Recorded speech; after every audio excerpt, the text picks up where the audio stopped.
जब भी एक व्यक्ति बहुत ज़्यादा परेशान होता है, वो अपने यार दोस्त के पास में जाता है, अपने रिश्तेदारों के पास में जाता है कि भाई मुझे पैसे की फिलहाल में आवश्यकता है, तू पैसा दे दे।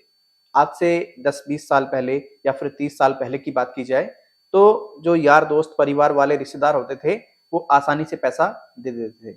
लेकिन आज के टाइम में अगर आप यार दोस्त या फिर परिवार वालों या फिर किसी रिश्तेदारों के पास जाओगे, तो आज की डेट में कोई व्यक्ति पैसा देने के लिए हाँ नहीं करता है। क्यों नहीं करता है? क्योंकि अगर किसी व्यक्ति ने मानो किसी रिश्तेदार को पैसा दे दिया, तो क्या होता है आज की डेट में जब वो उसको वापस नहीं कर पाता है, तो उसमें रिश्ते खराब होने शुरू हो जाते हैं। तो इसीलिए आजकल व्यक्ति रिश्तेदार वगैरह जो होती हैं वो पैसा नहीं देते हैं और होना भी चाहिए भाई, रिश्तेदारी खराब करके कोई फायदा नहीं है कुछ पैसों के लिए।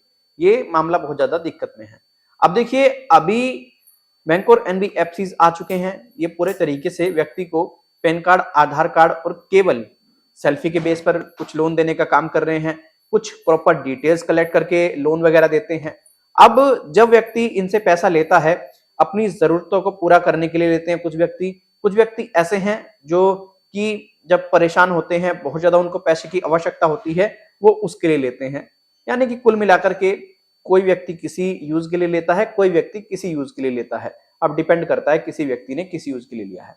अभी देखिए, काफी ज्यादा लोगों का मैं जब वीडियोस देखता हूं या फिर आप लोगों के कमेंट देखता हूं कि सर हमें उस बैंक और एनबीएफसी ने प्रताड़ित कर दिया, हमें डरा दिया, हमें धमका दिया, अब हम उसका पैसा नहीं देंगे।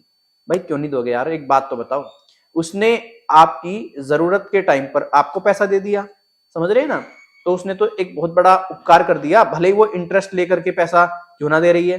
भाई अगर कोई बैंक और एनबीएफसी काम कर रही है, तो आरबीआई तो उसको रेगुलेट कर रही है। आरबीआई ने नियम बनाए हैं, रूल्स बनाए हैं।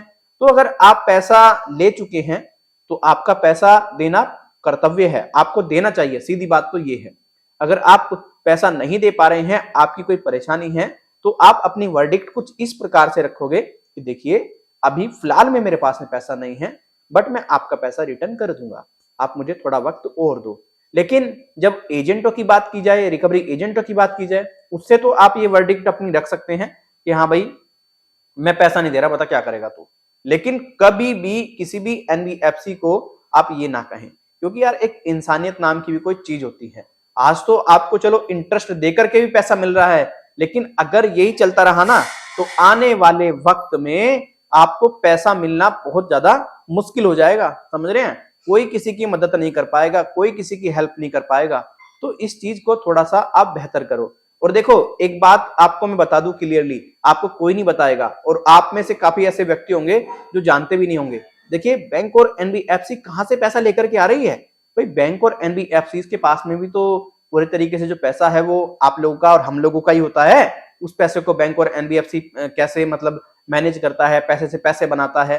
तो अगर हम लोगों का पैसा इस तरीके से बर्बाद होना शुरू हो जाएगा, तो बताओ कैसे काम चलेगा? बैंकों से पूरा विश्वास टूट जाएगा और जो व्यवस्था है पूरे तरीके से खराब हो जाएगी। तो ये सब चीजें हैं छोटी छोटी, इनको आपको समझना चाहिए। देखिए, हम आपको कभी भी एडवाइस जो भी करते हैं क्लियरली बताएं क्यों करते हैं कि आपको पैसा ना देने के लिए बोलना है। वो एजेंट से करते हैं। क्यों करते हैं? क्योंकि एजेंट आपको परेशान करते हैं, डराते हैं, धमकाते हैं। हम अपनी वीडियोस में क्लियर कहते हैं कि भाई देखो, आप एनबीएफसी या फिर जिस बैंक से आपने लोन लिया है उसको क्लियरली कह दो कि भाई इस प्रकार से जो हो आप गलत काम करा रहे हैं, परेशान करा रहे हैं, उत्पीड़न करा रहे हैं, ये आप मत कराओ, हम पैसा रिटर्न कर देंगे। अदरवाइज आप जो ये कराएंगे तो देखो, उन लोगों को तो हम ऐसे पैसा रिटर्न नहीं करने वाले। भाई जो आरबीआई ने रूल्स बनाए हैं, जो आरबीआई ने फेयर प्रैक्टिस कोड बनाए हैं, उनके आधार पर तो आप चलो, तो वो चीजें ज्यादा बेटर होती है। राइट? ये हम क्लियरली आपको बताते हैं। अभी एक ये मेरे सब्सक्राइबर हैं, विजय कुमार नाम है इनका, विजय कुमार तोमर। इनका कहना है कि सर मैंने एक एनबीएफसी से लोन लिया था लगभग 2.5 साल पहले, ठीक है। मैं कंटिन्यूस लोन का पे भी कर रहा था, लेकिन पे मैं नहीं कर पाया क्योंकि मेरे पास में पैसा नहीं थे। रिकवरी एजेंट ने कॉल करी, कॉल करके डराया, धमकाया, गालियां दी, बदतमीजी की। फिर मैंने सोच लिया कि पैसा देना ही नहीं है। बट ये तो चीज गलत है ना भाई। अगर आप पैसा देने में सक्षम हो तो पैसा दे करके अपना पीछा छुटाओ। अगर नहीं दे पा रहे हो, वो बात एक अलग है, वो आपकी प्रॉब्लम है। राइट? उसको आप सोल्व करने का प्रयास करो। लेकिन अगर आप ये कहो कि मैं पैसा नहीं दूंगा, देखो इसके क्या नुकसान है आपको पहले ही बता दूं।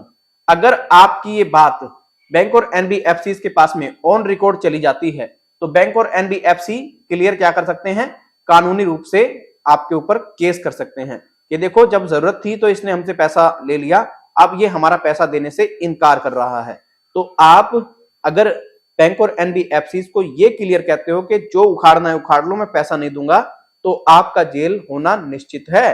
क्योंकि आपको पूरे तरीके से ये ध्यान में रखना होगा, आप इनकार कर रहे हैं पैसा लेकर के क्लियरली, भाई आपने पैसा लिया है तो आप पूरी तरीके से पैसा वापस करो, सीधी सी बात है। नहीं कर पा रहे हो तो उसका एक वैलिड रीजन दो। अब कहोगे भैया रिकवरी एजेंटों को हम रीजन देते रहते हैं, तो भाई इन चबन्नी छापों को क्या आप रीजन दोगे? रीजन तो उसको दो ना जिसने आपको लोन दिया है, राइट। तो ये आप बात ध्यान रखिएगा, पैसा ना देने की बात करने पर ये रिकवरी एजेंट आपको तो कुछ नहीं कर पाएंगे, लेकिन अगर बैंक और एनबीएफसी को आपने क्लियरली ईमेल में ये कह दिया कि मैं पैसा नहीं दूंगा, जो उखाड़ना है उखाड़ लो, ये आपके ऊपर 420 420 कर सकते हैं, राइट। और आपको काफी टाइम के लिए जेल के अंदर भी जाना पड़ सकता है अगर आप ये गलती करते हैं। देखो दिमाग से चलो, माइंड से चलो भैया। देखो मानते हैं परेशानी में हो आप, मानते हैं प्रॉब्लम है आपके ऊपर, बट इसका मतलब ये नहीं है कि गलत हम आपको गाइड करके चल दें। कभी हम किसी को गलत सलाह नहीं देते हैं, ये हमारा पूरे तरीके से रहा है जब से हम जनशक्ति पे काम कर रहे हैं। तो भैया अगर ये गलती करोगे तो जेल जाने के लिए तैयार रहो, जो भी लोन डिफॉल्टर्स हैं। आप इस सब पर क्या सोचते हैं कमेंट सेक्शन में अपनी राय जरूर दें। अगर ये वीडियो हमारा आपको अच्छा लगा है, वीडियो को लाइक शेयर, चैनल को सब्सक्राइब करके जा सकते हैं।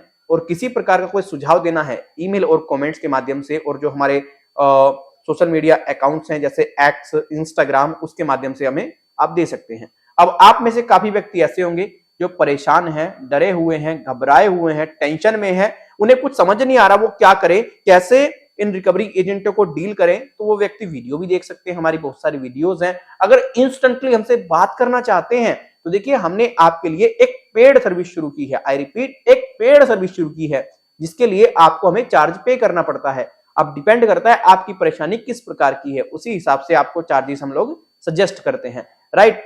अगर आपने मानो कोई हमें परेशानी बताई, वो कैसे आप बताएंगे, तो आप हमें कमेंट के माध्यम से, ईमेल के माध्यम से बताएंगे। लेकिन अगर आप हमसे बात करना चाहते हैं, टेलीफोनिकली अपॉइंटमेंट लेना चाहते हैं, तो उसके लिए आपको हमें ईमेल में लिखना है अपना नाम, अपना मोबाइल नंबर प्लस आपका जो करंट इश्यू है, राइट। अगर आप ईमेल करने में असमर्थ हैं और आप व्हाट्सअप करना चाहते हैं तो ये हमारा व्हाट्सअप नंबर है, इस पे आप डिटेल सेंड कर सकते हैं। लेकिन ध्यान रखें, जब तक आप पेमेंट नहीं करोगे कोई भी आपको हेल्प नहीं मिल पाएगी। जैसे ही आप अपनी डिटेल भेजेंगे, पेमेंट का आपको मेथड बता दिया जाएगा, आफ्टर पेमेंट टेलीफोनिकली आपको गाइड कर दिया जाएगा। Thank you so much. अपना ख्याल रखें, अपने परिवार का ख्याल रखें। कोई भी दिक्कत परेशानी है एनी टाइम संपर्क जरूर करें और वीडियो को ज्यादा से ज्यादा शेयर करें।